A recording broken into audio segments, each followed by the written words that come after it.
Guys, in this episode, we witnessed the whooping of the season, and it isn't even a jumping, fam. Nanami packed up HARUTA'S ass. Bro, he really messed up big time. The Nanami we got in this episode isn't working overtime anymore. This time, he's unemployed. What he did to Haruta was so disgusting. Grabbing man by his hair and by the neck.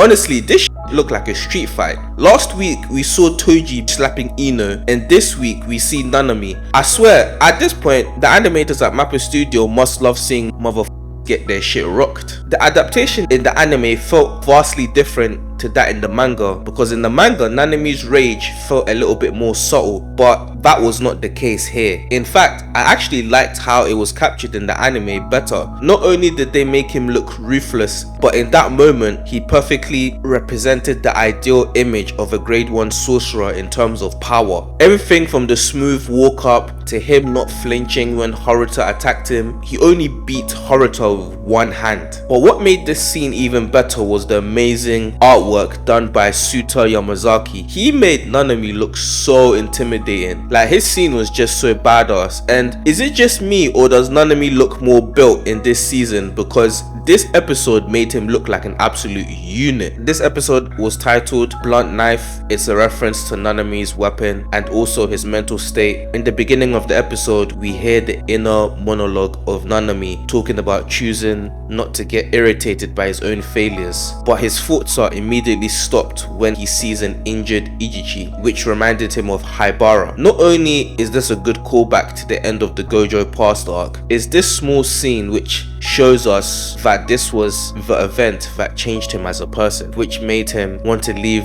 the Jujutsu sorcerer life behind. And the thing about this whole situation is that with Gojo now sealed, the only one capable to lead all of the sorcerers is Nanami. Gojo's relationship with Nanami has always been kind of funny, because Nanami trusts Gojo because he's the strongest, and Gojo trusts him because he's the most reliable. The fact that he put Yuji under his tutelage just goes to show how far Gojo's trust goes. One of the reasons why I like Nanami as a character isn't just because of his cool powers or his character design, but I also like how stoic the guy is, you know, because when it comes to his purpose and what he does, he holds himself to a strict standard and treats whatever's in front of him the same, regardless of what he is. And I know, like, this is a fantasy shonen and stuff, but Nanami is the most authentic character in the series, at least for me. But the episode picks up from last week's jumping, and Toji has now returned and the bodies are already dropping. And I know some of you might be asking, how the hell did he regain control of his body? Let me tell you why. Gege Akutami, that's why.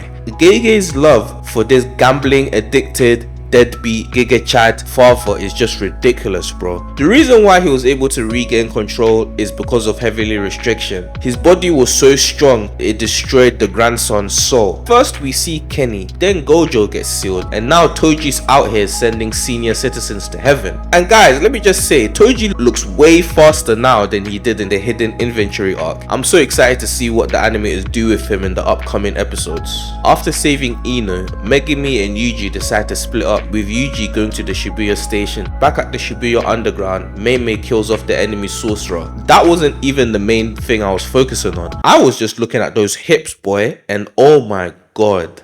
Yeah! Someone at Mappa must be horny as because that was some fan service right there. Besides Nanami, in this episode we also got to see Nobara fight against Haruta. And I'm gonna be honest here, like, even though this episode was more about Nanami, I really feel that Nobara should have done a bit better in this fight. Even in the manga, when I read this, I still feel the same thing. When it comes to our main trio, Nobara is probably the one who gets sidelined a lot. She does have her moments here and there, but compared to Yuji and Megumi, it's almost embarrassing, fam. In this episode, she was struggling against Haruta. I understand the whole point of the episode was for her to see what type of sorcerer she could become in the future. It's almost like in this episode she was a different character than she was in season 1. This doesn't look like the same person who killed a special grade curse womb. Like, Haruta is one of the weakest curse users in this arc, in this series in fact. He's so weak, he doesn't even have a grade. His curse technique is called miracles, and the way it works is that his miracles allow him to survive life-threatening situations. Those miracles are stored in the markings on his face. After a miracle has been used up, they disappear. You know, think of it like a cat with 9 lives. If you go back and watch the episode, you can even clearly see that he lost a few of the marks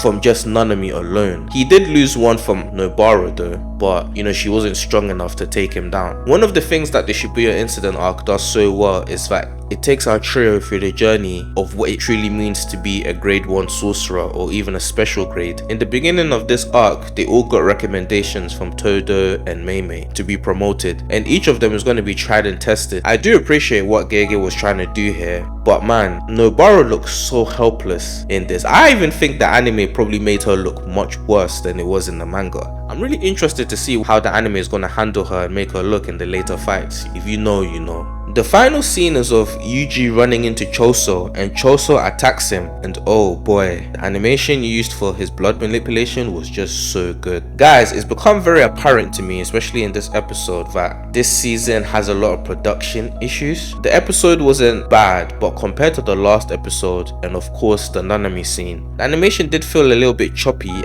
and slow at times, you know? And I've seen a lot of people point out how this episode had like 80-second key animators, which is a bit too much for an average anime episode. This episode was nowhere near as bad as the Grasshopper episode. In my opinion, that's still the worst episode so far. But guys, the next episode is definitely high priority, and judging from the preview, it looks like we're gonna get some good fight choreography, and for me, this is what I'm gonna judge the most. This is one of my most anticipated fights, and I'm hoping that Goshizono and the team can really come through and execute with the taijutsu, because Sunku Park did that so well in the first season and even in the movie, so I'm hoping that they're able to at least do a decent job. The scene of Yuji that we got in the trailer is actually going to be next week's episode. I thought that was a shot from the final fight, and this is either a good thing, meaning that they're saving more footage, or this could even be a bad thing, meaning that the next few episodes they're not fully animated.